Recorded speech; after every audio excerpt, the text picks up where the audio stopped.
souvenir de l'arrivée des Allemands en Royan? Ah oui, oui, tout à fait. Tout à fait. Enfin, j'ai un souvenir très, très, très précis. Avoir accompagné mon père au bureau du pilotage qui se trouvait au-dessus du port, dans les immeubles qui sont construits là tout en longueur, enfin, je crois que c'est avenue Thiers. Et le bureau du pilotage se trouvait à cet endroit-là. Et mon père, en 40, donc, avait 45 ans. Donc il n'était plus apparemment avec un enfant, il n'était plus mobilisable que sur place. Travaillant au pilotage, il était venu prendre aux informations en quelque sorte, aux renseignements, sachant que les Allemands étaient tout près. Et je me souviens avoir vu déboucher par la rampe qui se trouvait, où il y avait le petit chemin de fer, là, le petit train qui passait, il y avait une rampe qui remontait de la plage du boulevard, du square Garnier. Et je me souviens avoir vu déboucher plusieurs sidecars, je ne sais pas combien il y en avait, mais comme j'ai su que c'était des sidecars par la suite, pour la simple raison, c'est que j'en avais jamais vu auparavant. On voyait que des motocyclettes, une par-ci, une par-là, quelques voitures, mais sidecars, j'en avais jamais vu. Et alors avec ces hommes en uniforme qui nous changeaient considérablement des uniformes des marins que l'on voyait ici, qui faisaient plus, je dirais, militaire d'opérette que militaire dans le combat. Les autres étaient impressionnants. Alors, les Allemands installés à Royan, vous avez gardé le souvenir d'enfant d'un raid aérien? Oui, oui, oui, oui. J'ai le souvenir qu'un jour, mais alors je ne saurais pas le situer dans le temps,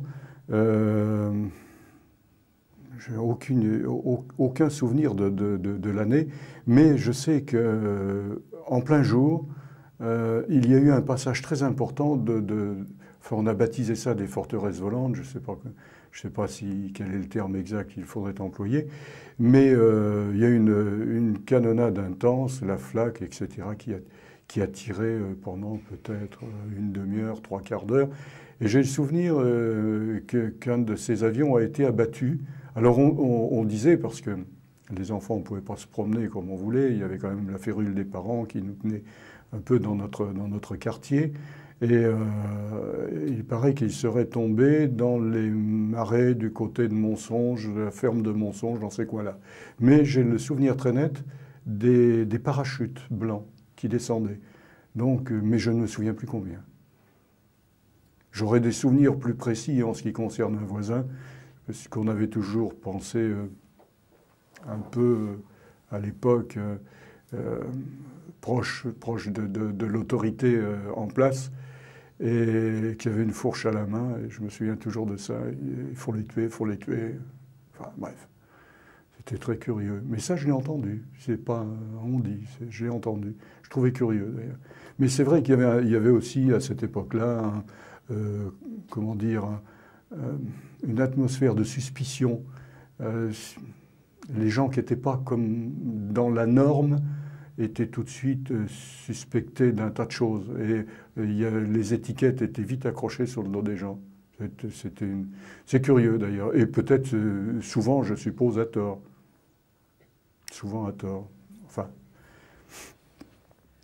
Pendant cette période, on a tous connu des difficultés pour se nourrir. Le ravitaillement, c'était devenu une activité importante de notre vie et surtout de la vie de nos parents. À ce sujet, est-ce que vous avez gardé quelques souvenirs?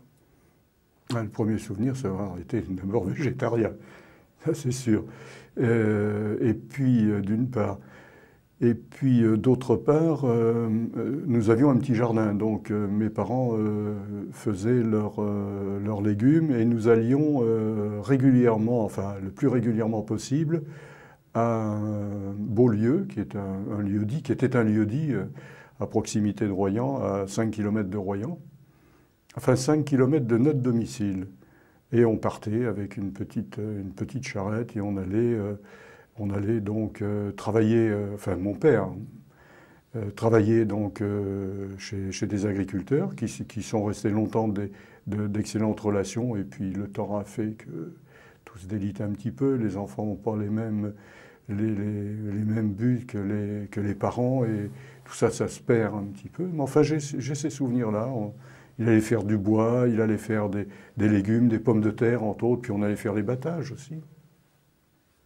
À ce sujet-là, il y avait un truc, j'ai un souvenir pendant la guerre qui était amusant sur la place de l'église Saint-Pierre. Les battages se faisaient en commun.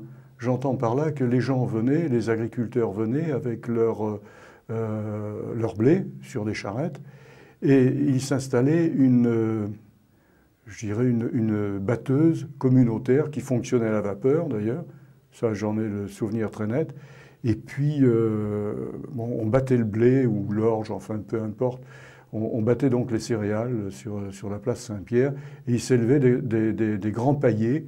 Alors, je ne sais pas comment ils se distribuaient ensuite la paille, j'en sais rien. Mais je sais que les enfants, on s'amusait beaucoup parce que la paille, ça glisse. Et quand on met une planche sur de la paille, on faisait de la luge. Ouais, ça, c'est un souvenir. Et dans ce jardin qui était attaché à la maison de Royan, est-ce que vos parents ont fait des petits élevages Oui, comme tout le monde, oui. Oui, les lapins, oui. Les lapins, les poules, peut-être pas trop.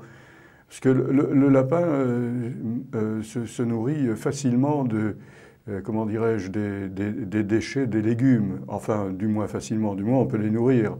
La chaîne alimentaire va jusqu'au bout. Tandis que les poules, tout ça, il faut du grain. Et sur ce plan-là, on n'était peut-être pas très riche. Je n'ai pas le souvenir qu'on ait eu des poules.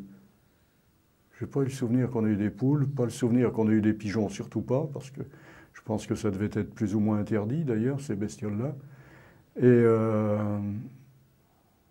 Mais j'ai le souvenir des lapins, oui, oui. Maintenant, on n'a pas élevé de cochons à la maison. Je ne pense pas qu'on en aurait eu la possibilité, d'ailleurs.